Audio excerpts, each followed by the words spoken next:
Obviously just serve us here in the UK. It has an audience beyond in Europe. A very good evening to all our viewers out there. Welcome to this special program. Today, we have a special guest in the house all the way from Nigeria. I have the Honorable Minister of Aviation of Nigeria, and also he's just been appointed as a special envoy of President Obasanjo on 2007 elections. I'm talking about the man you all know, Chief Femi Fani-Kayode in the house. Good evening, sir. Good evening. It's nice to have you, sir. Nice to see you. On this platform, we always strive to be fair and just to all concerned, because as you all know, the elections is fast approaching, just in 2007, and you just been appointed the special envoy of the president for the 2007 elections. There's a lot of controversies about the election already. INEC says some candidates cannot be elected or voted for. Some presidential candidates cannot run for presidency because of the corrupt practices. Do you want to give us a light of what is really happening now as we speak in Nigeria? Well, the issues are fairly clear and fairly obvious. The first issue is that you must understand that despite the fact that there's an election coming up, and despite the fact that we have a functional democracy, we also have what we call the rule of law in Nigeria, and we are governed by constitutional provisions. And in respect of what you said about some people not being allowed to contest for office by INEC, in that particular case, INEC is simply following the constitutional provisions, which are very simple and very clear. Where an individual has been indicted for corruption, properly indicted by an administrative panel which was acting on the reports of the EFCC or any other security agency, where that report has been endorsed by the Federal Executive Council, then the Constitution simply says that that person is barred from running from public office. It's not targeted at anybody in particular. It is a constitutional provision, and that is what INEC is referring to when they have taken the position that they took concerning the issue of Abubakar Atiku. So I don't think anybody should be too worried about that. That is what you call due process, the rule of law, and the respect for the Constitution. Okay, sir, can you now confirm to me that AC has no presidential candidate? Is that what it means? AC can tell you what they are fielding and what they are not fielding. AC can field an individual who says he's a presidential candidate, but the person that will tell you whether he really is a presidential candidate or not is INEC. They are the ones that are empowered to allow people to run. And where constitutional provisions have been violated, in a proper, sane society where the rule of law prevails, we must understand that no matter how big you are, whether you're president, vice president, or even honorable minister, that you have to abide by the rules, and the rules must apply. In this case, the rules are being applied, and I don't think that anybody should have any sleepless nights about that. That is entirely Abubakar's problem. It's not the nation's problem. The rest of us are moving forward with democracy. We understand democracy, we appreciate democracy, and democracy is alive and well in Nigeria. Okay, thank you very much, sir. If you notice, in recent times, we've had most of the presidential candidates coming to the United States or the United Kingdom to inform the authorities about the ongoing election, that probably something is going funny about the whole setup, and I know the president is not happy about it. What would be your take on that, sir? Well, I mean, you must understand that when people are staring defeat in the face, when people realize that their end has come, somebody that has told you for the last 8 years or the last 4 years that he's the only person that can rule Nigeria, and elections are 2 months away, and the die is cast, and it will be clear to everybody that he can't even rule his own household, let alone anybody else in the country. When that is about to happen, these people will say all sorts of things. And I don't have any problem with that, and neither do I think the government does. Because you can say anything you want in a democracy. You can even delude yourself as much as you want, as long as you don't infringe on the rights of others. What I think that we object to is a scurrilous attempt to pull down the whole house and pull down the institution of democracy and demonize your country, go to foreign capitals all over the world, particularly Washington and London, and you tell them that nothing is happening in Nigeria, there is no democracy, simply because you, as an individual, you know you have no hope in hell of winning in a free and fair contest. And that's what we object to. Anything else is fair game in a democratic But don't system. you think the imbroglio between the vice president and the president of Nigeria is not good for democracy in Nigeria? I don't think it's what you call an imbroglio. It's not how I would describe it. How would you describe it? I would describe it as a situation whereby a vice president found it difficult to be loyal to his president, found it difficult to be loyal to his party, found it difficult to be loyal to the Constitution of Nigeria, found it difficult to stop himself from indulging in corrupt activities, as has been confirmed by the administrative panel report and confirmed by the Senate committee who was asked to look into it, found it difficult to be loyal to the oath that he took to support his president and support his party. And he left the party. Now, let me put it to you like this. Can you imagine a situation where Dick Cheney turns his back on George W. Bush, hurls bricks at him, hurls bricks at the Republican Party, hurls brick at everybody within that party, and tells the whole world that that party is a useless party, and yet insists on remaining in government?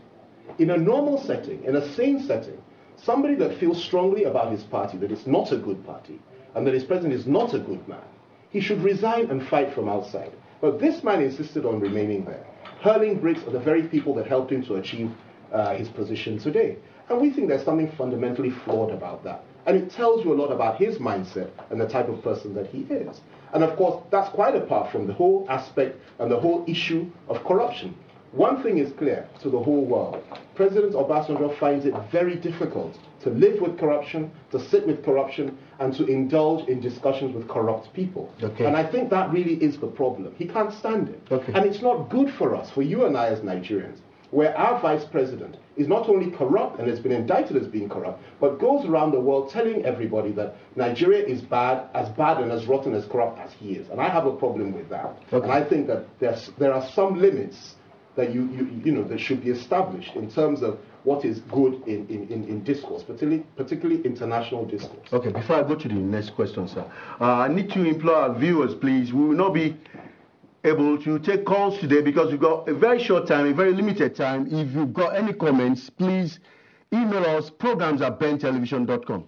A lot of political critics have come to say that the president is trying to impose Yar'Adua and Goodluck on Nigerians because he should have left them alone to run the elections, to run the campaigns themselves, rather than going with them for the campaigns and all that. But but we think that in a normal democratic setting, the president, being a member of the PDP, has every right to campaign. But at the same time, political critics are saying probably Obasanjo wanted a continuity government. That's why he's doing all that. Do you want to give us a view? Everybody within the government and the PDP, legitimate members of the party, every single one of them, we are absolutely delighted that Mr. President is playing a leading role in this campaign. It cannot be other than that, simply because the very essence of the PDP is manifested by the decency, probity, and goodness of President Olusegun Obasanjo. He is our leader. We are very proud of him. And it would have been a very odd campaign if we asked him to just sit at home and not come and get involved. As a matter of fact, that is what has given credibility to the party and to the ticket, as far as I'm concerned. Most of the PDP governors that won in the Southwest the last time won simply because Olusegun Obasanjo went into the field and campaigned for them. This time round, Yar'Adua will win for two reasons. One, he's a damn good candidate running on a damn good platform, but also because Mr. President has endorsed him, Mr. President is campaigning for him, and Mr. President has told the world and the Nigerian people that this is the one man who will be able to continue the economic reform program, continue all the wonderful things that he's been doing in the last 8 years, and that he trusts him. And that is very, very important. And that is what our enemies and the enemies of progress and the enemies of democracy in Nigeria are very uncomfortable with. Okay, nice. Sir, there is this all-important question I need to ask you. When Obasanjo came, he made the country in a rut. And for 8 years, he tried to do something good for the country in terms of reforms and all that. And now he's living with $43 billion US or more. And people think the everyday people on the street are not getting the dividends of democracy.